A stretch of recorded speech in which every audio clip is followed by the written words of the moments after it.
500 years into the year of the Musin calendar, in Hanyang, a bolt of lightning strikes as someone questions the next opponent. A girl wielding a sword moves to strike her adversary. People used to say she wasn't destined to live as a woman, claiming she was born in the wrong era. The girl strikes her opponent once again, but he defends. She steps back before launching another attack. Through countless duels, she rose to the top, unmatched in swordsmanship. In all of Joseon, no one could rival her. Born with exceptional talent, she was now using her skills on her subordinates. A futile effort that felt like building a castle in the air. Suddenly, a sword attack comes from behind. She spins and defends, swiftly knocking the man down. She leaps into action, countering another attacker with precision. If she could overcome this hurdle, she would finally be allowed to go to war and sever the heads of the barbarians. One of her opponents looks around in confusion, trying to locate her. He freezes in shock as he feels the cold blade of her sword pressed against his neck from behind. In short, our female protagonist had no choice but to gladly wield her sword. Suddenly, someone shouts, "Stop!" calling out to the female warrior by name, Jong-ha. The voice belongs to Kim Hong-daeum, the chief commander of the 5 Military Commands Office and head of the oldest military family in Joseon. Chong reluctantly sheathes her sword, while her father questions why she tries so hard to defy her predetermined fate. Having proven her skills, Chong demands he keep his promise. She reminds him with a scream that he vowed to send her in place of her sick brother. Kim Hong-daeum stares at her in silence before walking away, murmuring that he prayed to heaven to bestow the greatest talent upon his family. Yet he wonders bitterly why such talent was given only to his daughter, one who bears a soft, leaf-like fragility. It breaks his heart. Disappointed, Chung also walks away, but her father calls after her, warning not a single hair of her is to be harmed, and to never forget she must become the queen. Chung stops for a second before shouting at her men, instructing them to follow her, quickly stating if they show any openings like earlier, it won't be the barbarians' swords, but her that takes their heads. The scene shifts to the morning. Someone urges the king to reconsider his order, since it's impossible to place Kim Hong-daeum's daughter as the queen. Questioning a woman who wields a sword, how can they allow this? The officials are afraid. They worry her sword, already stained with blood, might one day be turned against his majesty. The king, tapping on his chair, grows angry. For how dare they speak this way about a hero who saved the country? But the audience persists, urging him to reconsider. During the war, Chung endured immense physical pain, crushed bones, torn flesh, and suffered mental anguish watching her subordinates die. Yet, no matter how desperately she struggled, she could not escape the destiny heaven had set for her. What she wanted from her era was different from what the era wanted from her. The king places a hand on her shoulder, asking her to promise never to pick up a sword again. Chung hesitates, memories flashing through her mind. Playing sword fights, hunting wild animals, and her father scolding her, calling her a stupid girl for doing so. She remembers laughing with her comrades, one of them teasing, "The loser of today's match will treat everyone to refreshing wine." Chung mockingly states when she would ever be the one to treat them. The memories grow blurry. Tears stream down her face as she reluctantly agrees to the king's request. The scene shifts to Chung, sitting silently with a bowl placed before her. The king questions her if it's true that she killed concubine Haben last night. Cheon protests, exclaiming, "Why would she kill the pregnant concubine carrying the royal hair?" This is slander, but the king, without listening, responds coldly, replies he feared the queen. Chung pleads for her life, begging to be spared, but they grab her and force a poisonous liquid down her throat. Tears rolling down her cheeks, she wonders how it came to this. She sacrificed her life to save the country, only to die such an absurd, unfair death. The audience, on the other hand, thinks it's a relief. They had worried about the lack of an heir and whispered that no matter how much Chung saved the country, who would want to embrace such a masculine queen? Now they could finally relax. It was all part of their plan. With concubine Deokbin conceiving the royal heir, their era was just beginning. Cheon had only wanted to practice martial arts, to live freely like a bird in the sky. But now she was dying, her talent unrealized. Furious and heartbroken, she vows that if there is a next life, she will never die like this again. With a sudden beep, the scene shifts. Cheon wonders if heaven has answered her wish. Somehow, heaven had not abandoned her. She had been rewarded for her sacrifices, even after death. In a dark, underground area, someone remarks, "This video will get a lot of views." Another person agrees, laughing, especially since Park Dajin even peed herself Someone else teases, wondering why she's so quiet. Another mocks if they are worried Dajin might actually be dead, adding if Yujin's so scared, why don't he go check on her himself? But Yujin, clearly terrified, protests. Suddenly, the door bursts open. Kim Chae-won from Juwon High School states she's here. Juwon, the idol of Juwon High, comments, "It took her 10 minutes to get here." Chae-won turns to Choi Song-ha, the head of Juwon High, asking if they should just eat and leave. Laughing, she calls the situation ridiculous. Song-ha smokes, muttering curses about the brats and how boring they are. Just then, a delivery woman enters, asking if someone ordered jjajangmyeon. The three start leaving, making the woman question who will pay. Song-ha turns, smirking, and tells her they didn't order anything. The delivery woman wonders aloud who did. They advises her to call them. But as she does, shock overtakes her. The voices on the other end talk about Park Dajin, laughing at her. They call her a bore and mockingly wonder if she can even hear them. They make fun of how her expression is similar to her mom when she's surprised. Terrified, the delivery woman rushes to check a red tank in the room. Her hands tremble as she opens it and screams. Inside is a lifeless body. She pulls the girl out, shaking her and pleading for her to wake up. Park Dajin's eyes twitch slightly. It seems heaven had granted Chang's wish. The butterfly of fate flutters into her body. When Dajin opens her eyes, she declares if she knows who she is. And how dare she lay a finger on her? Nothing less than Chang, reborn as a high school student in 2024. Chang had felt death close to the brink many times before. This wasn't her first experience. When her mother died protecting her from assassins, she was left alone. When an enemy's sword narrowly missed her heart, even when those who tried to depose her from her position as queen framed her multiple times. Heaven had given her several opportunities to escape death, but now she wondered if she had used up all those chances. She thought about where things had gone wrong. But anyway, not that it mattered now. On the verge of death, slowly all her senses started to numb. She supposed she was finally dying. Someone was calling her Dajin and telling her to wake up. But Chang felt she had no strength left and was already too sleepy. The machines beep and someone comments from the external injuries. It looks like there could have been fractures or organ ruptures, but fortunately, there's nothing. The beeping grows louder and Dajin wakes up. Chang wonders how she is alive. She scans the room, trying to think about where she is, and remembers that she drank the poison. But a thought crosses her mind. If this is the afterlife? The nurse beside her sees her awake and goes to call the doctor. Chang wonders who this person is. Chang grabs the nurse, demanding to know who she is and why she has taken her here. Another thought crosses her mind. Why does her voice sound different? She gets up, thinking she needs to go to her palace. The nurse calls out to her, asking where she is going. Chang starts running, calling for Lady Kim. She passes by a window and comes back to see her reflection. She is shocked and questions why she looks like this. Reaching out for the window, she becomes even more shocked by the bright lights. She wonders if the people who framed her hired a shaman to curse her because there's no way she could be in this bizarre place. Her heart starts hurting, and she wonders what is happening. A woman comes running toward her, asking for help. The nurse points and calls for her to go back to her patient room. Chang is confused, wondering who Park Dajin is while she thinks it is all a dream. After a brief pause, she declares this is clearly reality. She concludes that she has been reincarnated into someone else's body. The owner of this body had been beaten to death while sitting on her bed drinking. Chang feels angry, wondering if the person committed treason or something. She sighs, realizing that 3 days have passed, and all she knows is that this is New Joseon, 500 years in the future. Looking around at the people around her, she tightly grabs her can. She states she clearly told them, no matter how much time has passed, how dare they dine with her at the same time. Flames seem to come out of her mouth.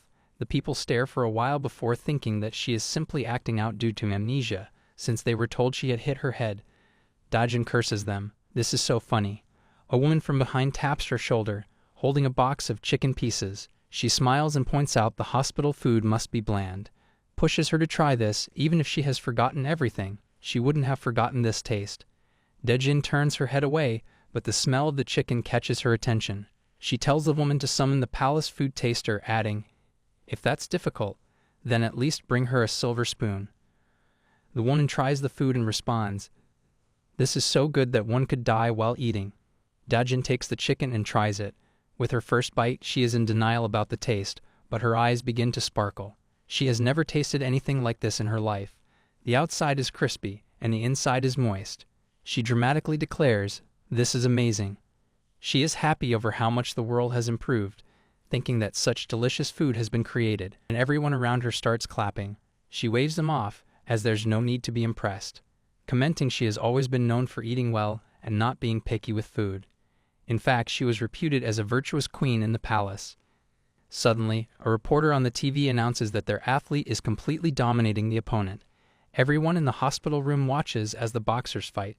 The reporter calls it a perfect shot. A girl with red headsets has just won a gold medal.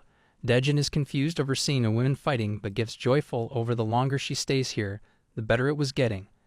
The scene shifts to an apartment. Dajin comes out of the shower, happy with how the water works even without a well. It was amazing. No matter how many times she bathed, it was always the same. She is also happy to be wearing trousers instead of skirts, feeling very comfortable. Stretching her legs, she is pleased, as she has never gotten the chance to do so before. She looks at the amazing moped floor and calls everything perfect.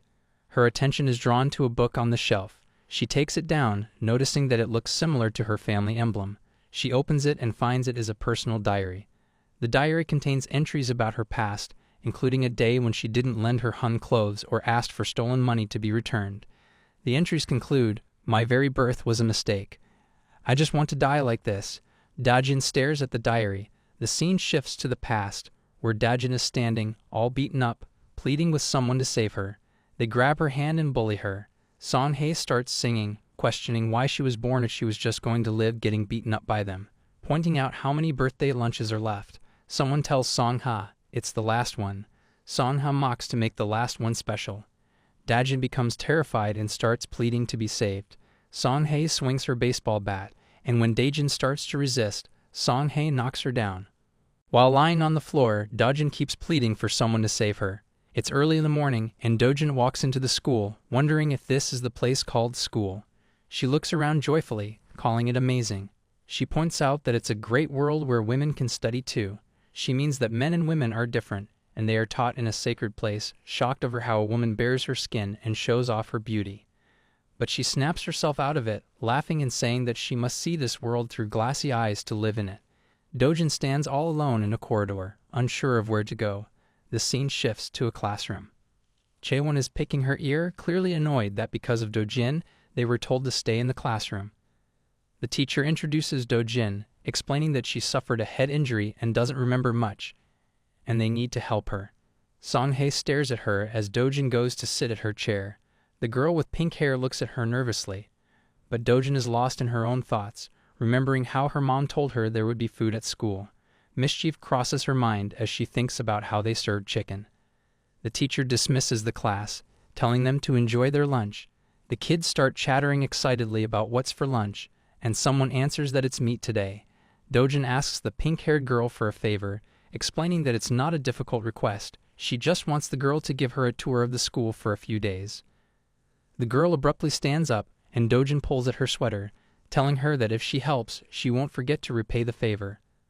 The girl pulls away from her, screaming about how she can't help when she's unable to do anything. Dojin becomes uneasy, sensing she might not be close with her deskmate. The girl adds that Dojin shouldn't talk to her and points out that she should remember. Before she can finish her sentence, Chae-won smacks her head, reminding her about the class announcements and the punishment for talking to Dojin. The girl, terrified, responds, "1 hit." Chae-won, ready to smack her again, says the punishment has changed to 2 hits. But just as she's about to hit her, Dojin grabs Chae-won's hand, shocking everyone. She demands to know how Chae-won dares to hit her. Chae-won mocks her, saying she's lucky, and grabs her hair. A thought crosses Dojin's mind. How is she grabbing her hair? Is she threatening her? Dojin screams, calling her naughty, and demands that Chae-won explain what she's doing. Chae-won responds, asking if Dojin really doesn't know what's going on. She thought Dojin was lying about losing her memory. Dojin asks what that means, and Chae-won gets angry, wondering why Dojin is talking to her like that. She contemplates whether Dojin has lost her mind. She grabs Dojin's hair again, threatening if she really thinks they were fooled by her lying in the hospital for a few days. Before pushing her on the ground, Dojin is hurt more than she expected, realizing it's not just her body. Did these kids make Park Dojin's body like this? It's hard to understand because they don't even seem like they have martial arts training. Chae-won calls Dojin's mom a fool and kicks her in the stomach, taunting that they thought her mom would hear them. She adds that they hid her in plain sight, but her mother found them faster than they thought. They found it fun because her mom's freaked-out expression was hilarious. Still on the ground, Dajin asks why they are doing this. Chae-won, still mocking her, asks what Dojin is saying. She wonders if Dojin's ears are like her mother's. The girls around Chae-won laugh, commenting that Dojin will have to change her behavior. Chae-won grabs a pen from a kid's desk and points it at Dojin's head, threatening her. She asks her if they should come to her Mither restaurant since they know where her mom works and questions if they should give her a review tour. Dojin responds calmly, questioning how Chae-won dares to bully her friends, even though they live in such a great world, and wonders what's behind this behavior. Chae-won pretends to think for a moment before she tells Dojin that she's a sin just for being born. Looking at her makes Chae-won want to torture her. This shocks Dojin as she remembers what she read in the book. Dojin stands up, concluding that Chae-won was the one who tormented the body. Chae-won laughs, thinking Dojin came up with something after getting beaten. But then Dojin adds that she might be talking too much today. Chae-won demands Dojin to open her eyes and is about to pinch her, threatening to blind her. Where the hell are the teachers? Dojin grabs Chae-won's hand before she can harm her, and Chae-won demands to know what she's doing. Chae-won starts screaming, and Dojin calmly asks her if she knows anything about the marks on her arms, hinting that it might look similar to what happens to slaves who try to run away. Chae-won nervously confirms, wondering if Dojin has forgotten that she was once the class's exclusive slave. Dojin confidently states that no matter how much time has passed, she still can't stand the pain of the parents who gave birth to her. She grabs Chae-won's hands and says that she wants to live a long life, then forcefully draws a line on her hand. Chae-won insists that Dojin explain what she's doing, to which Dojin responds since she is going to hit her once today. She will just tell her one thing to think carefully about how many of these spots are left. There's a terrifying tension in the air as the atmosphere becomes cold and unsettling. Dojin then grabs Chae-won by her hoodie and throws her on the ground, causing Chae-won to slip the pen from her hand. Dojin picks up the pen, making Chae-won terrified. Suddenly, Yujin appears from behind, grabs Dojin, and questions if she's crazy. Dojin dramatically turns, mocking him and asking if he thinks she's weak, that she can't hit a man.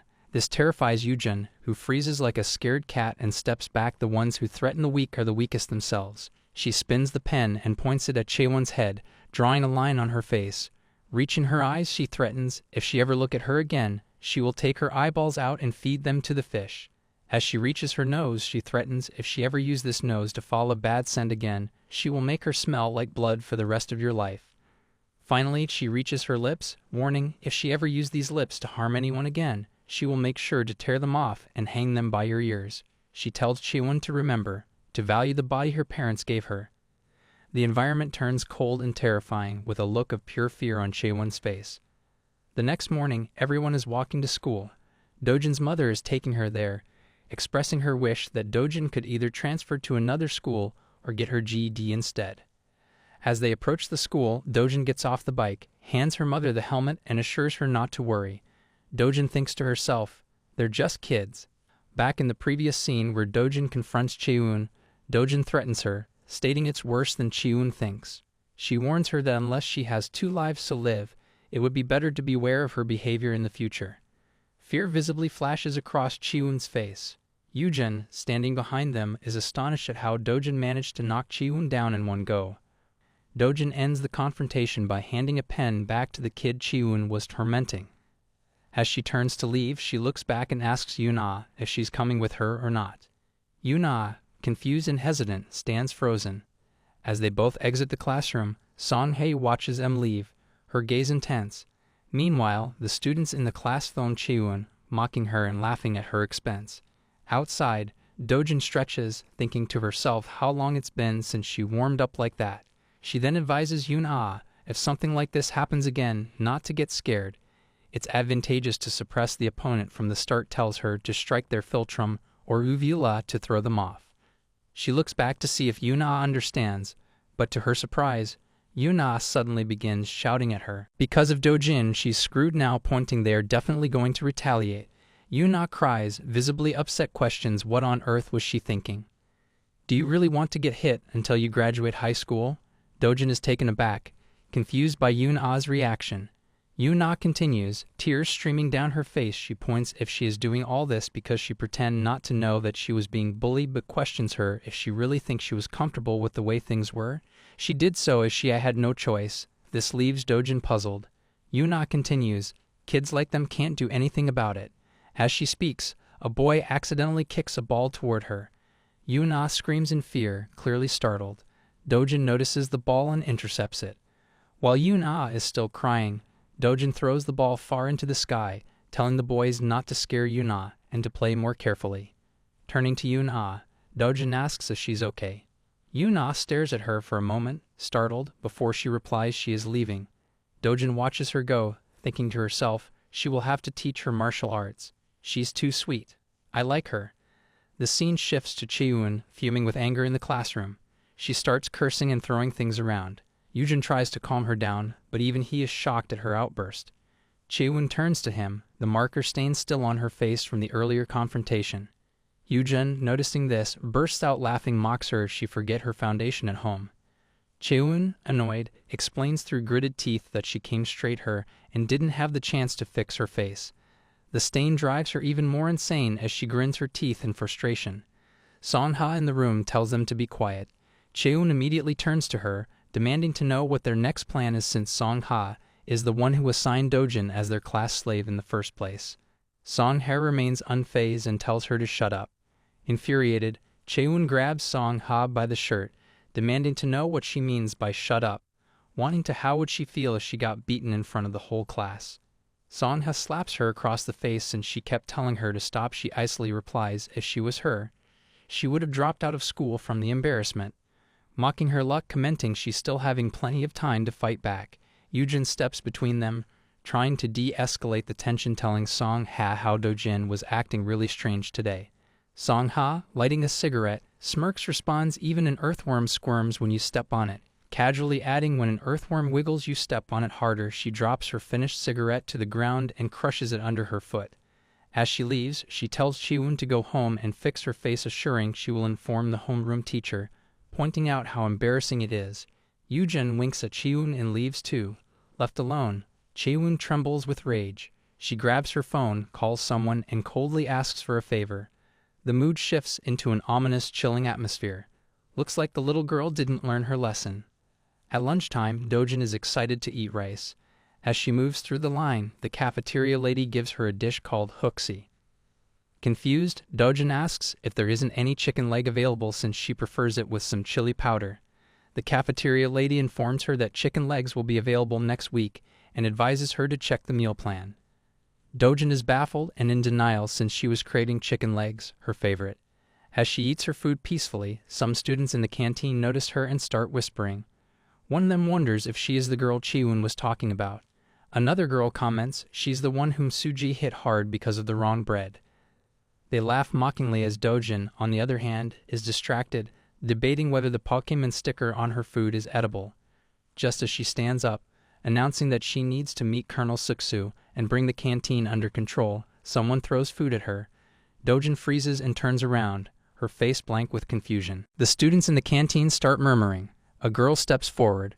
Her name is Yang Soo-ji. She is from the Red Bison group at Juwon High. With a smirk, she calls Dajin Joseon Dynasty, and she sneers at Dajin, asking if she like her food that much. Despite the tension in the room, Dajin simply stares at her dark side slowly emerging. Dajin tilts her face, asking who the people in front of her are. The girl with golden hair mocks her, questioning if the person they saw in the video is real. Another girl chimes in, calling the situation crazy, especially for someone from the Joseon era. Soo-ji sarcastically calls Dajin the noble from the Joseon era and asks how she is enjoying the food. Dajin wonders who these girls are and how long it has been since her last exorcism. She begins contemplating what the real owner of this body must have done to lead such a life. When Dajin doesn't respond, Soo-ji slams her hand on the table and repeats the question, demanding to know if she likes the food. Dajin thinks to herself how she could possibly like it when she hasn't even taken a bite. On top of that, she hasn't eaten anything since the morning light meal and even skipped the midday meal. This is her first meal of the day. Soo-ji, sensing her irritation, mockingly says that nobles from the Joseon era wouldn't know this, but food needs something extra to make it tasty. To emphasize her point, Soo-ji spits on Dojin's food, smirking as she claims it will now be salty. She then asks if Dojin is craving it yet. To her shock, Dojin remains unfazed. Soo-ji starts to panic, looking around and realizing that lunchtime ends at 10 o'clock. If she wants more food, she only has 20 minutes left. Frustrated, she mutters about the school's schedule and curses her predicament, knowing that another exorcism would mean starving for 4 more hours. Annoyed by Dojin's stoic demeanor, Soo-ji grits her teeth and demands to know if Dojin even understands what is happening. Dojin, however, is still deep in thought, calculating which action would be faster. Soo-ji raises her hand in anger, only for Dojin to easily block the attack. This infuriates Soo-ji further, and she swings her fist at Dojin. But Dojin stops the punch effortlessly, leaving Soo-ji stunned at her strength. Dojin, with a calm yet critical tone, remarks that this is why her body feels so weak. She then casually notes that there is a corrupt official present too. Soo-ji, still seething with rage, asks Dojin what she means, but Dojin brushes her off, saying she doesn't have much time and that thanks to Soo-ji she has already lost 3 minutes. She adds that Soo-ji should consider this her lucky day and turns to leave. Soo-ji, unwilling to back down, grabs her arm and declares that they won't know who's lucky until the end. Dojin remains unfazed and tells Soo-ji that this life doesn't give her much time to think. She yanks her arm free and advises Soo-ji to let go of her strength before it tears her apart. Soo-ji, confused by the warning, doesn't get a chance to process it before Dojin twists her arm behind her back.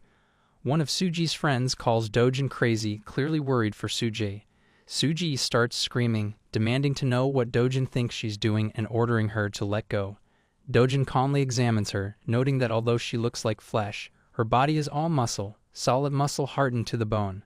She concludes that Soo-ji has a strong build. Soo-ji, furious, breaks free and punches Dojin in the stomach, asking if she wants to die.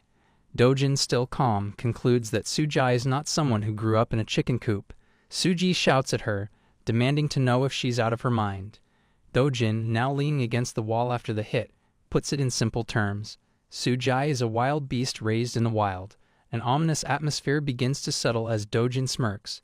Thinking it might be worth a try. Bro can never be serious. Soo-ji, confused by the sudden change, warns that after a few more hits, Dojin will regret it. She adds that reviews are important and announces her intention to set things straight today. She orders her friends to pick Dajin up. The scene shifts to the classroom, where Yujin asks Chae-won why she seems so happy, questioning if she has gone crazy after getting beaten up by Park Dojin. Chae-won, playing on her phone, laughs and asks if she really looks that happy. Laugh all you want because your turn is coming up next. Just then, someone bursts into the classroom, announcing that Soo-ji is beating up Dojin in the cafe. Chae-won, in excitement, drops her phone on the table. Looking at Song-ha, she confirms it's true, adding that sometimes people need to be beaten hard to come to their senses. Song-ha, on the other hand, wonders why Soo-ji is there, knowing that it's her territory. The entire class starts getting up to see the fight, with only 10 minutes left until lunch ends. Song-ha decides to go, but before leaving, Chae-won asks if she's going to watch Dojin get beaten. Song-ha sarcastically asks if Chae-won hasn't gone home yet. Chae-won, engrossed in her game, replies that a student should finish their studies before going home. Song-ha places a hand on her hair, agreeing in theory but knowing Chae-won isn't studying. Chae-won, still distracted, wonders what Song-ha is talking about. Song-ha questions if Chae-won was the one to call Soo-ji. Chae-won denies it, saying she would never do it as it would hurt her pride, adding she knows she is nothing without it. Song-ha, suspicious, places a hand on Chae-won's hair and warns her to be truthful, saying not even a dog would bite the hand that feeds it. Chae-won grabs Song-ha's hand and reminds her that she is stronger, pointing out that she has been lenient because of their friendship. This infuriates Song-ha, who grabs Chae-won's hair and calls her out for spouting nonsense. Slamming Chae-won's head on the table, she coldly states that she never considered her a friend, only a lackey. She tells Chae-won to look her in the eyes when talking and then leaves her bleeding, her torn phone screen lying on the table. Chae-won grins through her anger, blood dripping as she throws her broken phone across the room. Meanwhile, Song-ha walks through the corridor. Students make way for her, terrified of her cold and menacing expression. She keeps grinning, her aura icy and unapproachable while she states she doesn't like to share. Soo-ji wonders why she's the one getting beaten up, even though she threw the first punch in the cafeteria and dragged the fight to a wider area. Why is she losing now? The thought crosses her mind, has she become a wimp? But she denies it immediately. Amidst her confusion, she notices blurry figures in the crowd. People are whispering among themselves, asking if Soo-ji, the leader of the Chonghong group, is really the one getting beaten up. They call her a weakling. At the age of 12, Soo-ji had struggled to live up to her size. A memory surfaces. She's huffing and puffing during a race, and the PE trainer criticizes her, saying she's too slow and that a girl her size shouldn't be sluggish. Those words stung, and ever since, Soo-ji made it her mission to live up to her size. A flash from her past life plays, Soo-ji wrestling with someone and winning. Back in the present, she doesn't even remember who Dajin is. There have been too many people she's beaten up. Another scene plays in her mind. Soo-ji had tells Dajin to bring bread for her, but not from the school store. When Dajin hesitates, Soo-ji repeats her demand with more force. Yuna has once brought her bread, but Soo-ji finds it unsatisfactory. Sitting on Yuna, Soo-ji explains why it wasn't good enough. Leveling up my foot, she is a legit psychopath. Yuna trembles under her, and Soo-ji grabs a broom, throwing it aside as she threatens Yuna to bring better bread or face her wrath. Dajin starts crying and pleads with her to stop, but Soo-ji paid no heed. Back in the present, Soo-ji is furious and wonders how she's losing to a wimp like Dajin now. Dajin, on the other hand, looks at Soo-ji and calmly remarks that she didn't dedicate her life to fighting only to see herself in such a state. She mocks Soo-ji, saying everyone goes through a hot-blooded phase, and pulls out the ribbon from her hair, preparing to fight. Wrapping the ribbon around her hand, she gets ready, knowing that the basics of martial arts lie in footwork. Soo-ji charges forward, fist clenched, but Dajin uses the ribbon to catch Soo-ji's punch midair, pulling her forward and then landing a powerful punch. Soo-ji is stunned. Her jaw was knocked in an instant. Dojin's strength amuses Soo-ji, but the gathering crowd makes her uneasy. The murmurs start. People comment on how Dajin deflected Soo-ji's punches with just a string and point out that Soo-ji looks exhausted. Even second-year students mock her, laughing at how their supposed leader is being humiliated. Soo-ji trembles as she tries to stand, gripping her shirt tightly. Her fury begins to manifest, a dark aura surrounding her. She declares that everyone is dead now and charges at Dajin. Rather than being scared, Dajin looks exhilarated, thanking Soo-ji for rekindling her old memories. As Soo-ji rushes at her, Dajin recalls the days back in her previous life when they would gather in the marketplace to test their strength during festivals. Soo-ji is utterly confused by Dojin's nonsense. Smiling, Dajin says the number of spectators is perfect and invites Soo-ji to create an entertaining spectacle. Wrapping the ribbon around Soo-ji's waist, Dajin begins executing a wrestling move. Soo-ji recognizes it as wrestling but is baffled by how Dajin knows such techniques. Dajin shifts her stance, using Soo-ji's center of gravity to her advantage, hooking her leg and pulling her off balance. Soo-ji grows pale as she realizes Dajin is attempting a bent arm lock technique. She screams in disbelief, questioning how Dajin knows this move, having only ever seen it on TV herself. Dajin reassures her, telling her not to be scared. Furious, Soo-ji yells, demanding to know how Dajin dares aim for her thigh, warning her that she's the youth wrestling champion. Unfazed, Dajin calmly responds, a wrestler must have the right mindset. Soo-ji, realizing that lunch break is almost over, knows she needs to end this quickly. Though she was once the best martial artist in Jojin, she's now trapped in the body of an ordinary high school student. Gritting her teeth, she wonders if she can still pull off the techniques she once knew. While Soo-ji asks Dajin if she's ready to forfeit, but quickly dismisses the thought. It's too late now since Dajin has already touched the red bison of Juwon High. Soo-ji declares she'll give Dajin a proper beating, cursing her as she pulls her up and questions if she regrets challenging her. Despite Soo-ji's terrifying demeanor, Dajin remains calm. Soo-ji attempts a back throw, using her weight advantage, but Dajin counters. She uses the flexibility of her waist and the momentum of the move to throw Soo-ji onto the ground with incredible force. The crowd is shocked, murmuring in awe. Someone wonders if it was a reversal or a suplex, while another points out that Soo-ji's back might be broken. Yujin looks over at Songha, who watches Dajin with a terrifying expression, thinking to herself that she's an interesting kid. Soo-ji lies on the ground, still in denial over losing to Dajin. As Dajin approaches, she calmly tells Soo-ji she'll take her leave for now, pointing out that her bones haven't fully matured yet. Taking a snack from Soo-ji's pocket, Dajin remarks that she hasn't eaten anything all day. Soo-ji slams her fist on the ground in frustration, unable to contain her anger. The crowd continues murmuring as Dajin walks away, completely unbothered. Yujin is still unable to believe that Dajin beat up Soo-ji, let alone a wrestling match. Everyone is going crazy over the move she pulled.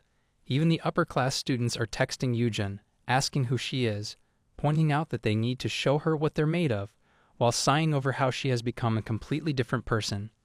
Yujin tells Sangha to look at something, but she snaps at him to get it out of her face. This catches Yujin by surprise. As Sangha walks away, Yujin wonders what her fans might be thinking, adding that things are already about to get bloody. Someone texts Yujin, asking who Dajin is. Yujin responds that she's in his class, but the person replies, saying they've never heard of her in either Migi or Cheonghang. This makes Yujin bawl his eyes out, exclaiming internally, how could they know her when she's just a total loser? He reflects on their school, realizing it may look like an ordinary general high school on the surface, but in reality, it is far more brutal than any other. Juwon High School is a newly established institution that's only been around for 3 years. Half of its students come from Mugi Middle High School, located in a wealthy neighborhood, while the other half hail from Cheonghang Middle School, where all the tough kids gather. Due to its mixed demographics, the school is inevitably divided along middle school affiliations, which leads to frequent fistfights. It all boils down to which middle school comes out on top, determining who makes the first move and who takes the hits. Inevitably, with more real-world experience, the Cheonghang kids have the upper hand over the Migi gang. At one point, someone places their foot on Yujin's face and tells him not to cause trouble at school. Yujin retaliates by calling them bastards, accusing them of using their money to buy people off. Not to be outdone, the Migi students began leveraging their wealth to suppress Cheonghang. Thus, the cutthroat battle for dominance has persisted for 3 years. Of course, Sangha attended Mugi Middle High School, while Soo-ji and Chae-won went to Cheonghang. Naturally, Chae-won should side with Yang Soo-ji. However, to balance the power dynamics, the Migi kids recruited people like Chae-won. For Chae-won, aligning herself with the wealthy Sangha is more advantageous than supporting the unimpressive Soo-ji. As a result, she hangs out with Sangha, but truth be told, Sangha treats her like garbage. And as for Yujin, he's at this school simply because it has amazing food.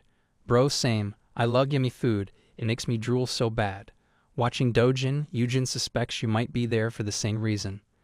When the class ends, the teacher asks the students to memorize the material, mentioning that today's lesson was easy. Dajin quickly turns to Yuna, pleading with her to show the lunch menu.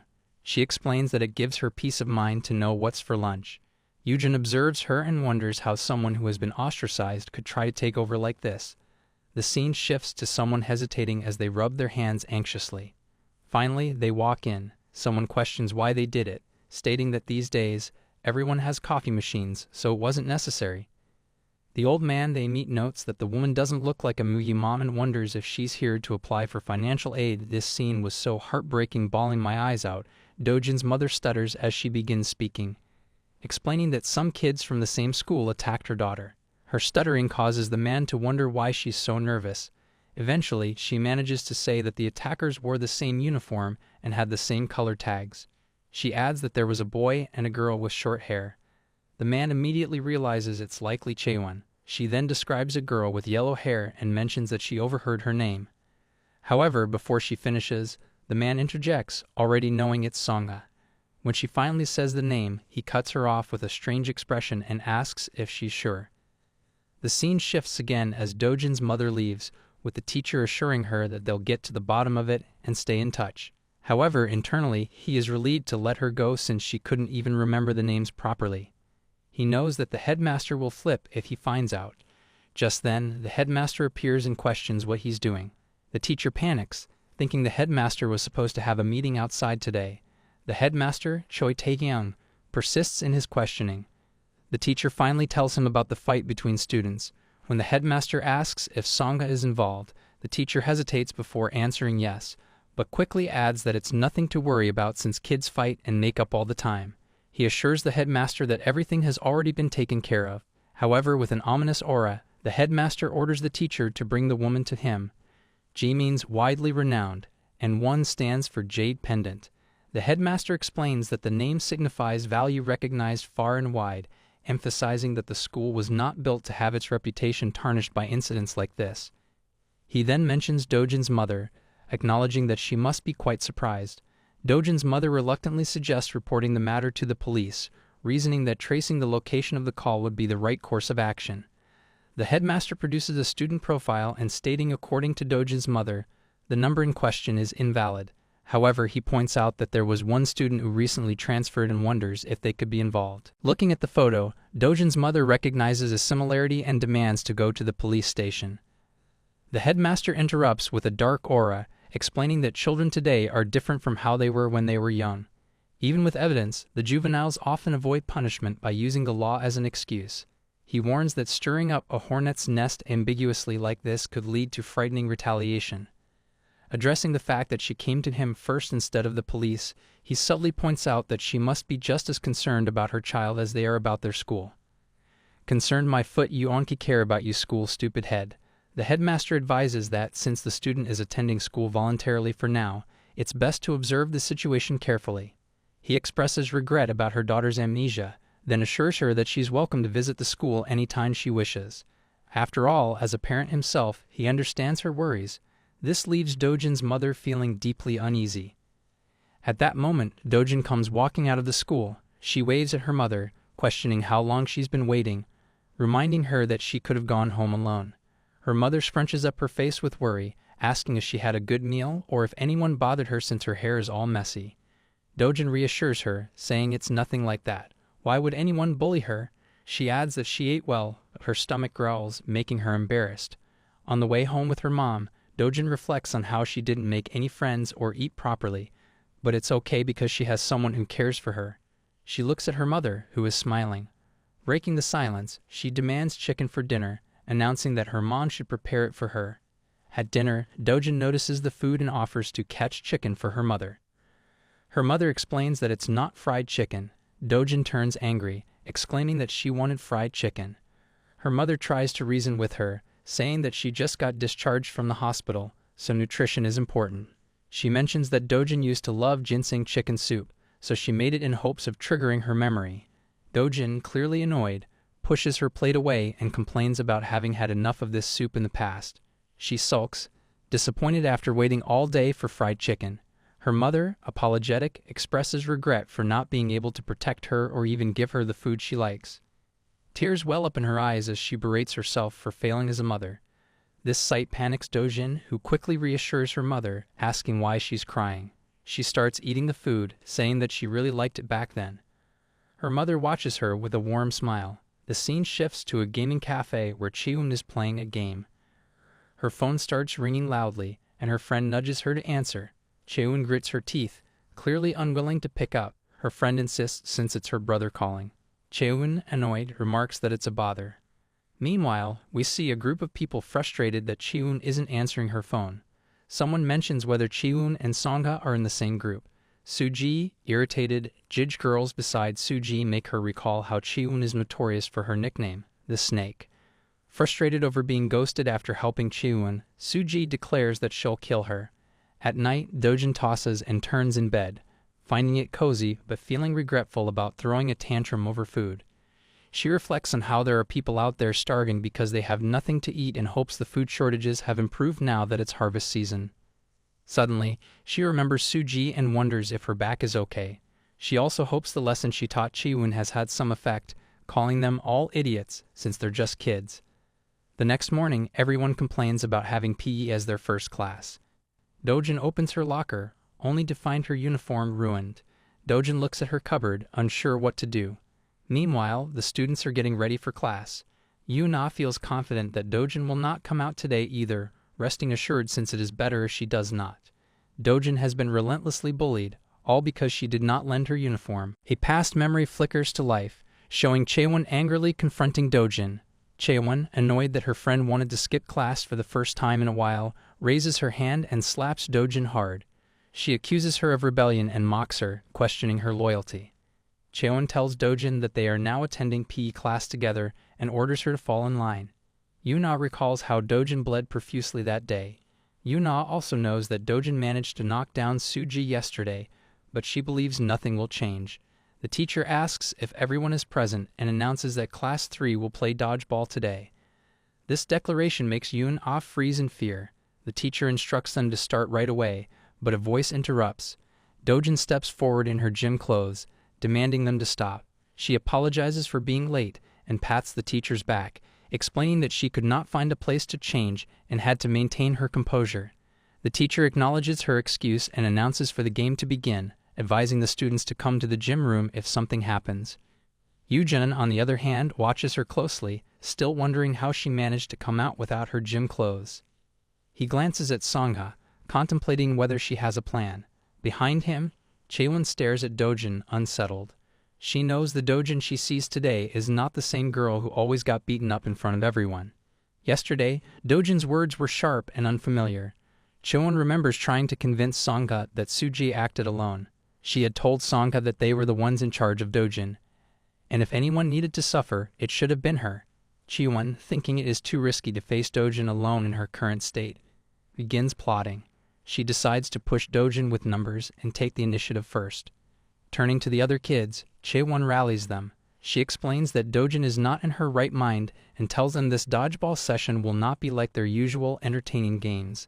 Instead, today will be different, and they will go crazy. On the other side of the court, Dojin wonders aloud what kind of training this is. Yuna nervously picks at her nails, knowing this is not just dodgeball. She explains to Dojin that they cannot go out of bounds even if they are hit by the ball. The students can kick the ball as hard as they want. It is murder dodgeball. Suddenly, a ball zooms past them. Dojin asks Yuna again what kind of training this is. Yuna grabs her hand, urging her to run. She describes it as rats trapped in poison. Chae-won calls them idiots, advising them to stop screaming and focus on catching the ball. She mocks their running skills and tells them to try harder, pointing out that if they catch the ball, they can change places with their opponents. Chae-won throws the ball to Rak, who graduated from Moody School as well. Catching it easily, Rak laughs and encourages her to do her best. He then hurls the ball toward Yuna, but she dodges it just in time. This leaves Dojin confused. Chae-won starts targeting her victims one by one, knocking them out as she throws the ball. She mocks those who cannot keep up and throws the ball back to Rak. Dojin watches, bewildered, questioning if they are supposed to keep running forever. She cannot run any longer, especially since she is wearing socks today.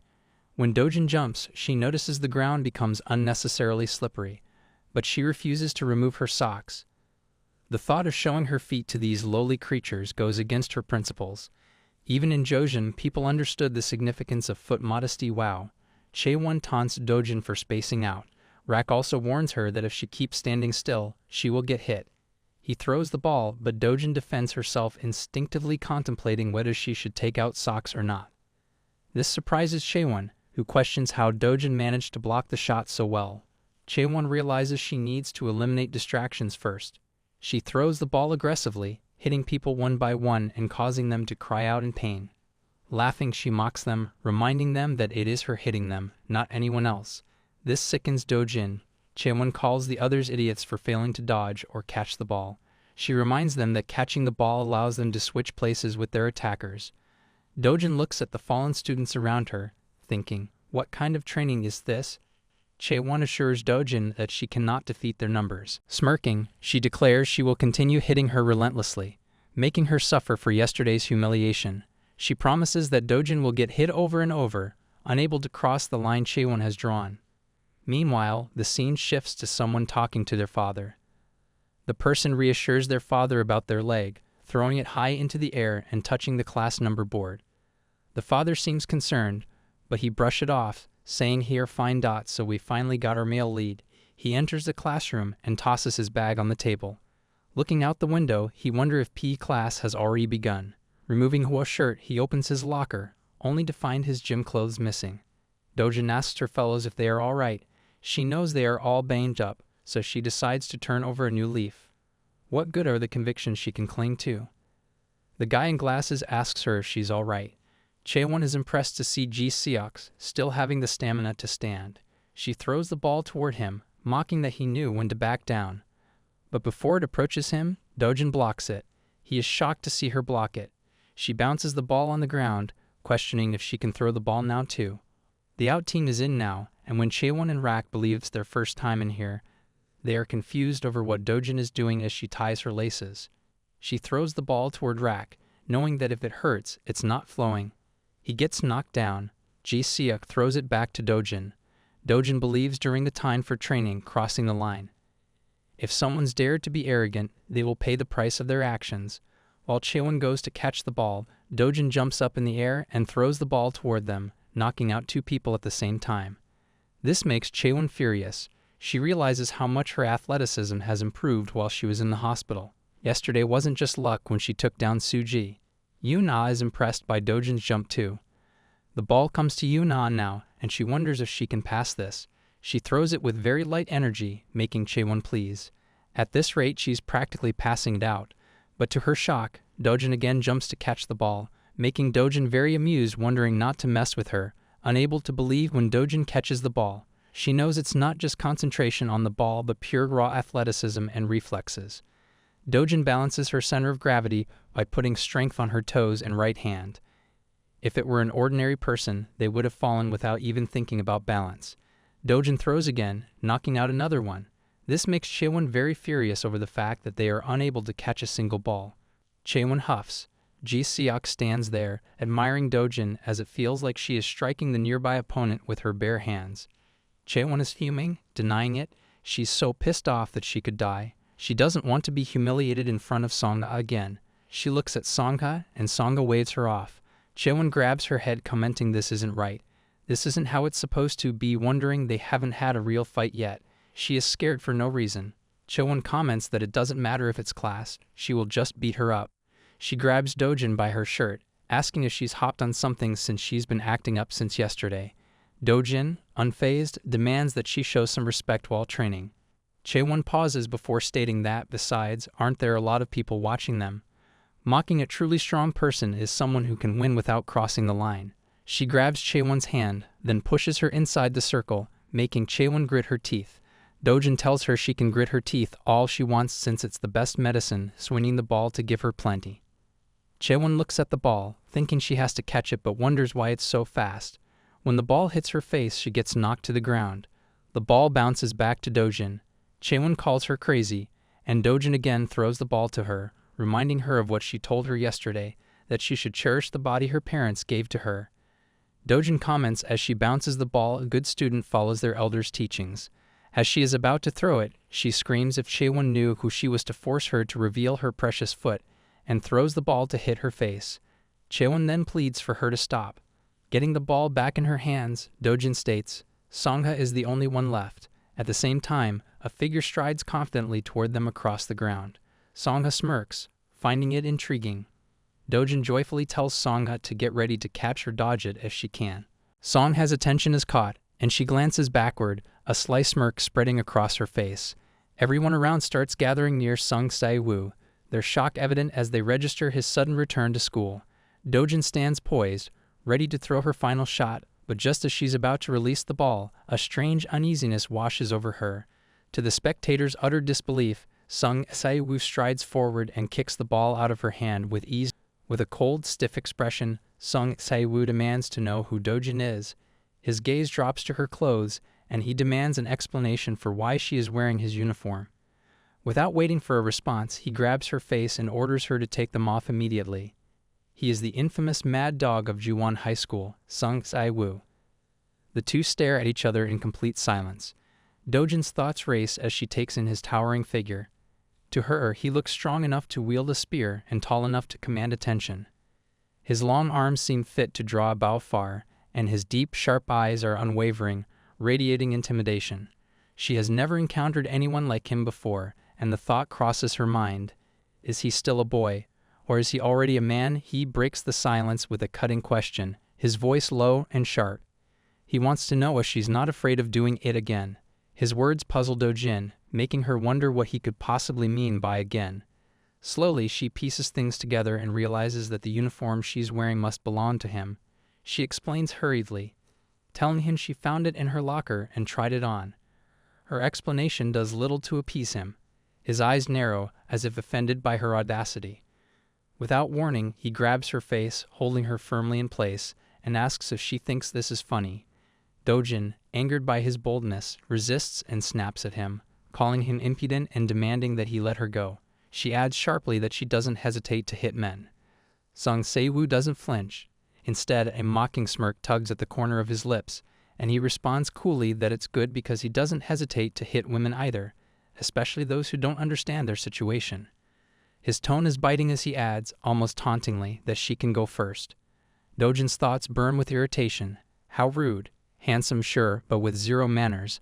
On God, knowing his strength far surpasses hers, she grabs her hand, making him wonder what she is trying to do. There's only one thing Dojin regret is compared to his naturally built body, he has no manners. She strategizes quickly. As he grabs her hands, she suddenly pulls him forward, using his momentum to knock him to the ground. The crowd gasps in shock. From a distance, Song-hye bites her lip, trying to process what just happened. The school bell rings, breaking the tension. Yujin turns to her and asks what they should do. Song-hye replies coolly, nothing, they just need to prepare for the next class. The scene shifts to the school infirmary. Chae-won lies on the bed, her eyes fluttering open. She groans in pain, her hands trembling as she wonders if she faint and end up here. Still disoriented. Turning to the teacher nearby, she asks how long she's been unconscious. The teacher responds 3 hours, frustration boiling over. Chae-won questions why didn't she wake her up. It's not like she ever cared about menstrual pain, left alone renting a bed. She continues ranting loudly when a voice interrupts her from behind the curtain. Mockingly states impressive, especially for someone who slept so well, still has so much to say. Chae-won pulls back the curtains, revealing Song-hye. Chae-won freezes as Song-hye comments her mouth seems to be the only thing alive. Before Chae-won can respond, Song-hye grabs her throat, leaning in close, blaming herself for tolerating idiots like her. Chae-won, in pain, pleads for her to stop, but Song-hye tightens her grip and hisses, telling her to die. She loosens her hold slightly and adds if she wants one last chance for the sake of old times. Desperate, Chae-won raises her hand weakly, signaling yes. Song-hye releases her and smiles faintly. Good. She adjusts her uniform and heads toward the door. After class, she adds, deal with Dojin, and to send her proof when she is done. Chae-won nods nervously. Song-hye glances back, muttering to herself, strange. A girl who couldn't even squeak in front of them is acting bold now. Feels unreal. She picks up a paper cutter from the table, promoting Chae-won to check it out, pointing, skin her if she have to. Who knows? Maybe there's someone else hiding inside her. Chae-won's face goes pale, trembling as Song-hye chuckles, questions if she's as scared. Chae-won swallows her fear and replies quietly, no, she will do it. Satisfied, Song-hye leaves. As she's walking out, Chae-won calls after her hesitantly, wanting to know if she will let her join the union meeting. Song-hye pauses, turning slightly. Chae-won continues, she couldn't help but feel doubtful. If she has not done what she did yesterday, she wouldn't have called Soo-ji. Song-hye smirks, appreciating the honesty. Chae-won adds, she even stayed up all night, afraid she wouldn't wake up early enough to put Sung Sae-woo's gym clothes in Dojin's locker. She looks at Song-hye, stating if she will let her join the meeting. Song-hye's tone is unreadable as she reassures her. Meanwhile, Soo-ji and her group members walk quickly through the school corridors, visibly agitated. One of them confirms Chae-won's in the infirmary. Another adds she hit her head during dodgeball. Soo-ji clenches her fists. Dojin, she spits out angrily. Reaching the infirmary, she slams the door open, shouting Chae-won's name. But instead of Chae-won, her eyes meet Song-hye's. The two glare at each other, the tension thick in the room. Song-hye smirks, faintly asks coldly if she is here to visit Chae-won too. Soo-ji grits her teeth after seeing Song-hye. Song-hye sighs, laughing as she comments on how taking care of Cheong-han is tear-jerking. Soo-ji coldly replies that it's nothing like that, pointing at Song-hye to step aside if her business is finished, as she has something to discuss with Cha. Song-hye, curious, presses further and asks if it's about the beating she got from Dojin yesterday or if it involves Cheong-han or Muji, sarcastically wondering if there's some kind of preference survey out. This triggers Soo-ji, who demands her to get lost. Song-hye finds it amusing since she's been curious about the matter anyway. She calls out for Chae-won, asking her directly if she wants to be with her or Soo-ji. Soo-ji mocks Song-hye, comments she should have asked if she likes hearing my mother or father. She tells Song-hye to stop being childish and calls out for Chae-won again. Song-hye screams back, pointing her finger at Soo-ji, and says her question is incorrect, adding, Chae-won doesn't even have a mother, double-checking this with Chae-won. Soo-ji is visibly flustered by this, while Song-hye laughs, wondering if Soo-ji genuinely didn't know. Song-hye taunts, mentioning, aren't friends supposed to share even family members? then casually asks her if this about Chinonghong or Muji. Hoping she got her answer, Soo-ji steps closer to Song-ha, gritting her teeth, but Song-ha coldly threatens her not to covet her stuff until she decides to get rid of it, pointing she doesn't enjoy sharing. As Song-ha turns to leave, she glances at one of Soo-ji's group members, which prompts a question. Song-ha mocks them for all flocking together like this, questioning if they are delinquents or something. This flusters the group, and one of them tries to call on Soo-ji by stating she is not of her level and promotes to so just ignore her. Soo-ji, however, fumes and mutters that Song-ha is a real bitch, adding that there's even a rumor she killed someone. Soo-ji storms into the infirmary, calling for Chae-won, only to find the empty bed and realize Chae-won has escaped through the window. This makes Soo-ji even angrier. The scene shifts to the classroom, where the teacher is teaching. Sung-sai sits in confusion, still wondering how Dojin lifted her so easily the previous day. He didn't expect her to have such strength and begins to ponder whether she's been hiding it all this time. He wonders if she was letting herself get beaten on purpose. As he reflects, he remembers how she even touched his gym clothes and is still wearing them. The teacher calls out Dojin, asking why she's still in her gym clothes. Dojin laughs and replies that the break time is too short, adding that changing clothes in just 10 minutes is impossible. Sung-sai sighs, knowing it can't be her, but instead wonders if Song-ha did something with his gym clothes again. What is she trying to do this time? Once is not enough for her. The scene shifts to Sung-si, who is sleeping in class. Waking up, he mumbles to himself that there's no training today, but then notices the empty classroom. He looks outside and sees his classmates on the ground for PE class. Grabbing his gym clothes, he leaves for PE. As he passes by the school's music classroom, he stops after seeing Dojin. Curious, he asks what Dojin is doing there. Dojin replies casually that she doesn't have his gym clothes. Rubbing her eyes tiredly, she adds, "It seems like he didn't know it was gym class." She tells him to hurry up since the kids probably didn't wake him up, thinking he already knew about the training, pointing she should probably go back to class. Without saying anything, Sung-sai leaves, throwing his gym clothes at her. Sung-sai, the scene shifts to the boys playing football. Everyone admires how well Sung-sai-woo is running. On the sidelines, Song-ha is lying on Yujin's lap. Yujin comments it's surprising that Sung is a taekwondo expert given his dribbling speed. He muses that maybe it's because he hasn't been to school for a while, so many students from other classrooms have gathered to see his face. But then he pauses and looks around, confused over why that person is wearing gym clothes. Song-ha questions, "Who?" and turns to look, spotting Dojin wearing gym clothes that are double her size. Meanwhile, on the field, everyone is in awe as Sung-sai makes a goal, admiring how he's pulling off such a great performance even in that outfit. Song-ha smirks and comments, he seems so relaxed that he can even take care of others. Whereas Dojin, watching Sung-sai, smiles widely. Returning to class, Sung-sai's classmates praise him for his performance, wondering how he manages to sink every single shot. Someone else speculates if he's secretly on the soccer team. On the other side, Sung-sai is washing his face when someone comes and turns on the tap next to him. He looks up to see Song-ha standing there with his gym shirt. As he's about to say something, Song-ha calls him out, asking if he doesn't have a towel. She hands him the gym shirt, telling him he might catch a cold and to wipe himself with it. He looks at her, confused. Asks why should he use this. Song-ha replies matter-of-factly he should take care of his belongings and turns to leave. This shocks him. He reaches out to grab her hand, but Song-ha turns back sharply, making it clear. Nothing here belongs to him, everything here is hers. She continues, thanks to her grandfather's support for the school, from eating, sleeping, clothing, to even breathing. Everything here is hers. She snaps her hand away from his grasp, her expression cold, mentioning if he wants to help others, he should use his own strength, or at least ask the owner for permission. Song-ha urges him again to wipe himself already. Before leaving, she tells him they will meet at home then. Sung-sai clenches the gym shirt in his hands, visibly agitated. He runs quickly, looking around frantically. Suddenly, he flinches at the sight of Chae-won and her group bullying Dojin. Chae-won is trying to force Dojin to take off her clothes, mocking her for not listening to them. Dojin resists, pleading with them to stop. This makes Sung-sai very depressed and in shock.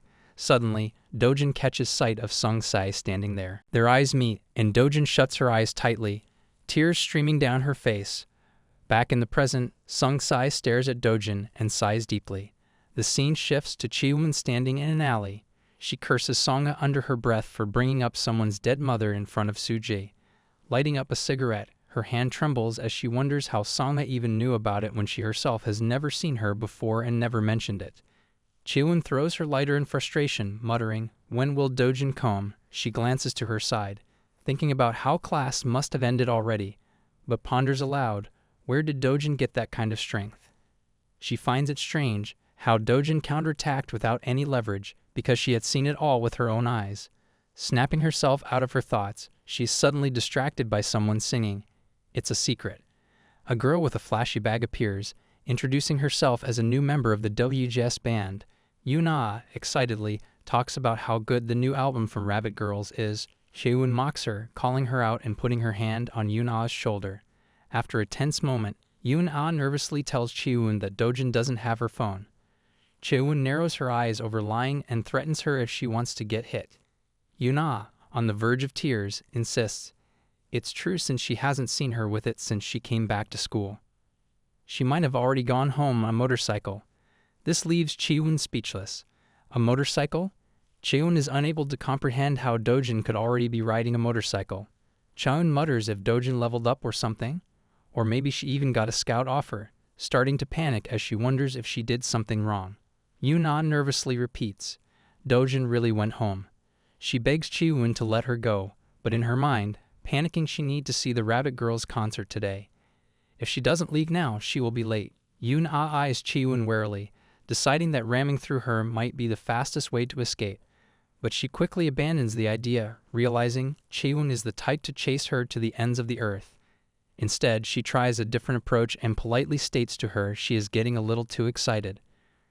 Reaching into her flashy bag, Yuna adds she always feels better when she eats something sweet and offers her to eat a sweet, pointing she can talk to Dajin tomorrow. Chae-won snatches the candy, repeating, tomorrow? Yuna nods and smiles. Chae-won swings the candy in her hand, narrowing her eyes at Yuna, impressed over how mouthy she has gotten in just a few days. She leans in closer, questioning if she thinks this is funny, holding a lollipop near Yuna's eye, adding Dajin is gone, and she is the one who is going to replace her and be their class slave. Yuna trembles terribly, completely terrified. Yuna pushes Chae-won and makes a run for it, but Chae-won trips her with her foot. Still trying to appease her, Yuna pulls out an energy bar, offering it while saying she's not really into them. Chae-won kicks the energy bar away with disgust. How disrespectful. Ew. Chae-won sits down beside her, questioning if she likes sweets. Yuna nervously replies she loves them. Chae-won raises the candy Yuna had given her earlier, grabs Yuna's hair and demands to open her mouth. Wide open, Yuna struggles as Chae-won forcibly shoves the candy into her mouth, stating she talks too much. She has to block her throat. Yuna begins coughing violently as the candy stick pokes at her throat. Chae-won, clearly enjoying herself, with a mocking tone she insists why isn't she talking now, wanting to know if she is liking it.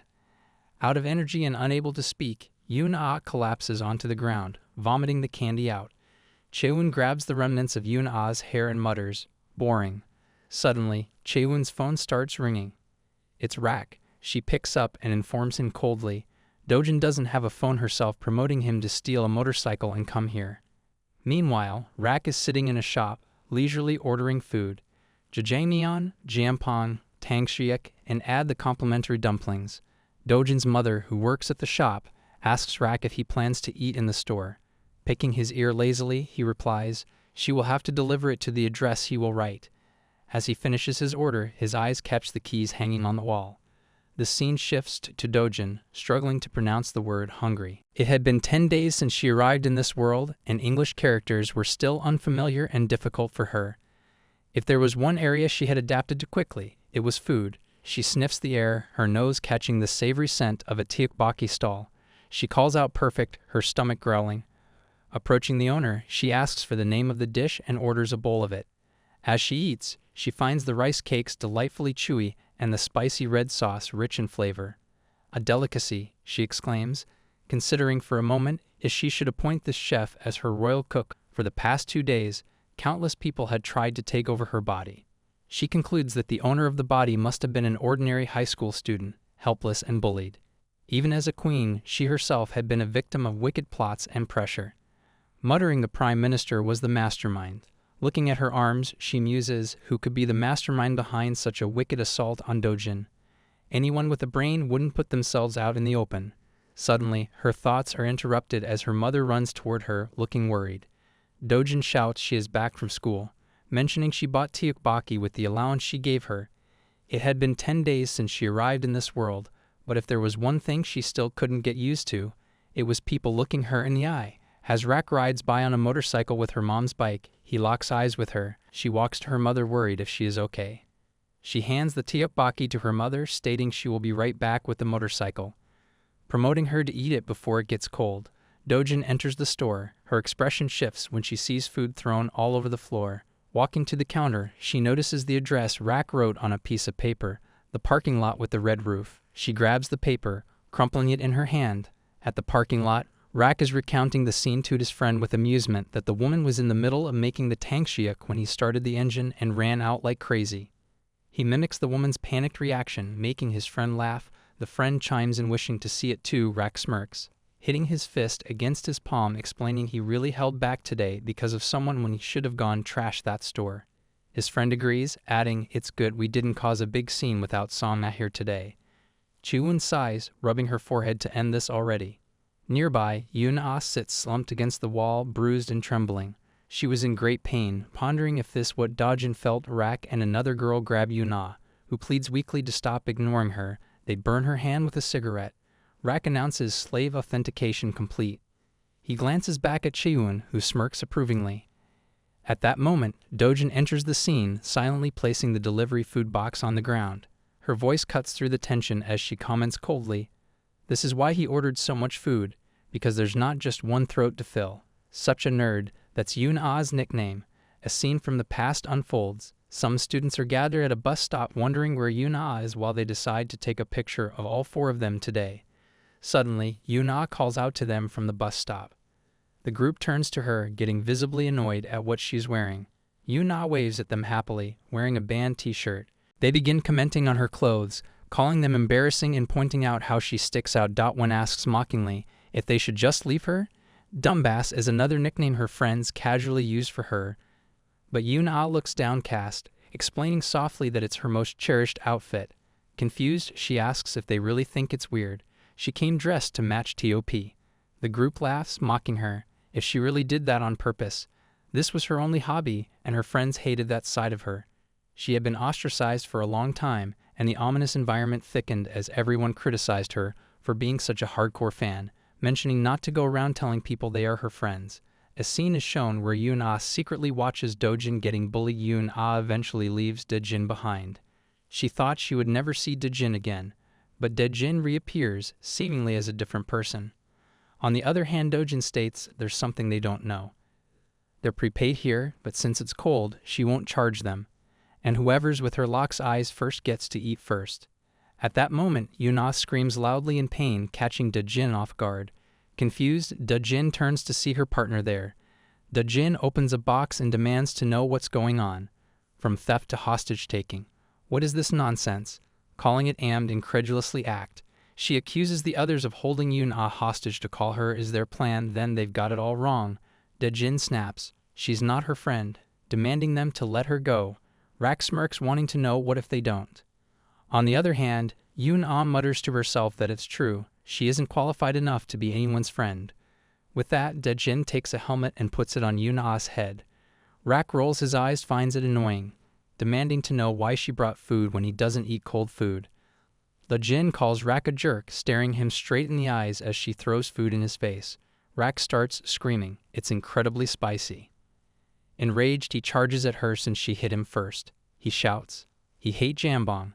But Dajin defends herself, calmly stating he should have said that sooner. She quips, "If he wants, he also brought sweet and sour pork, sweet and salty." This triggers Rak even more, calling her to shut up, charging again.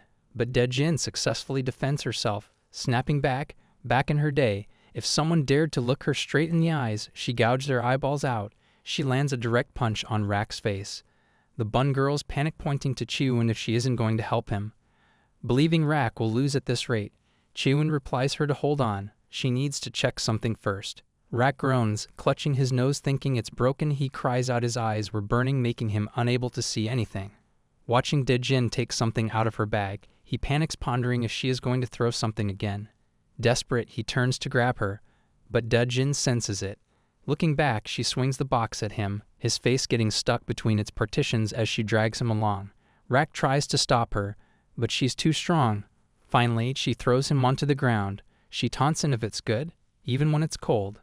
Lying there, Rack curses her, unable to move his neck, wondering if it's broken.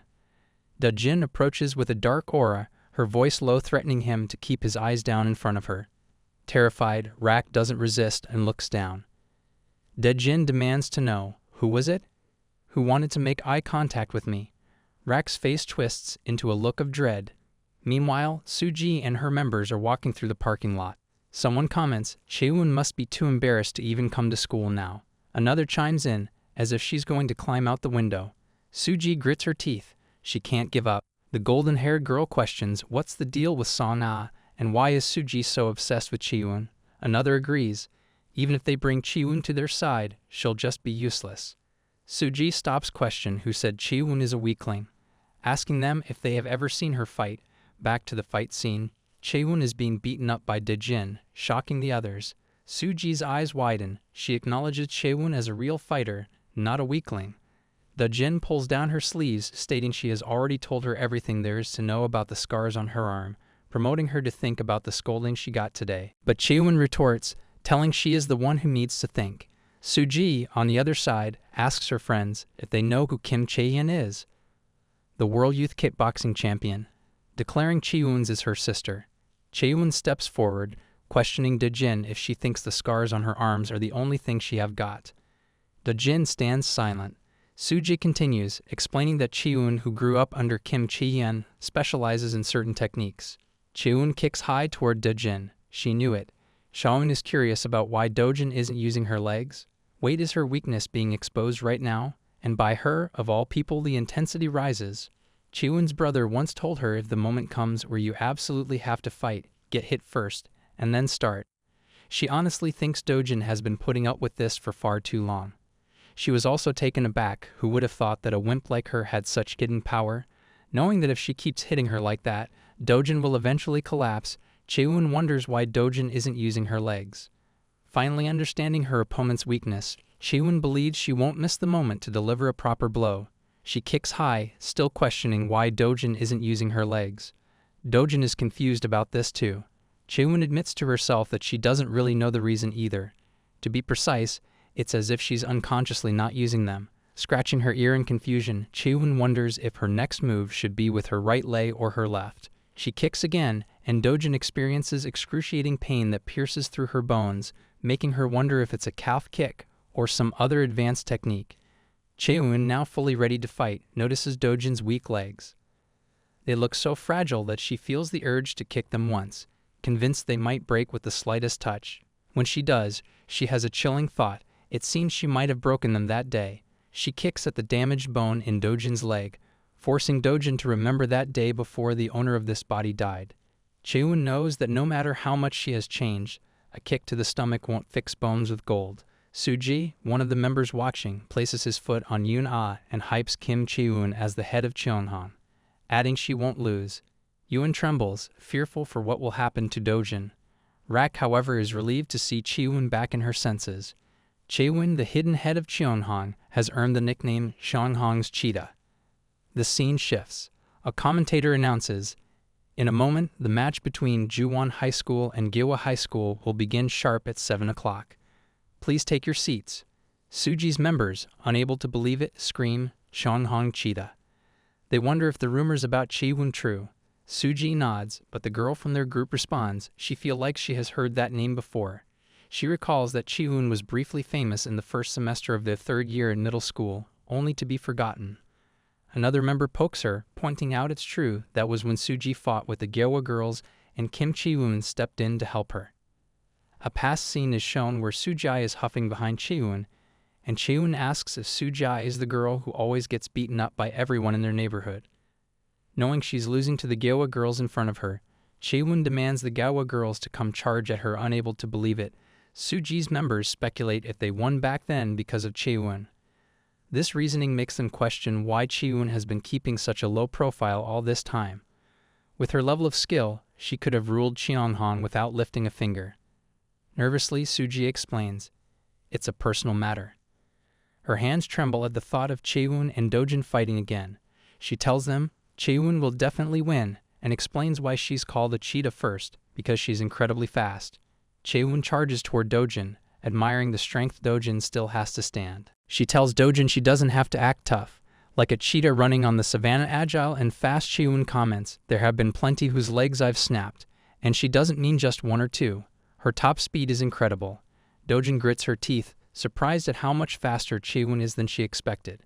Chae-won bends and extends her legs as if drawing and releasing a bowstring. Again, and she charges with her fast legs, aiming for another kick. On top of that, Chae-won has a lean, muscular body with not an ounce of fat.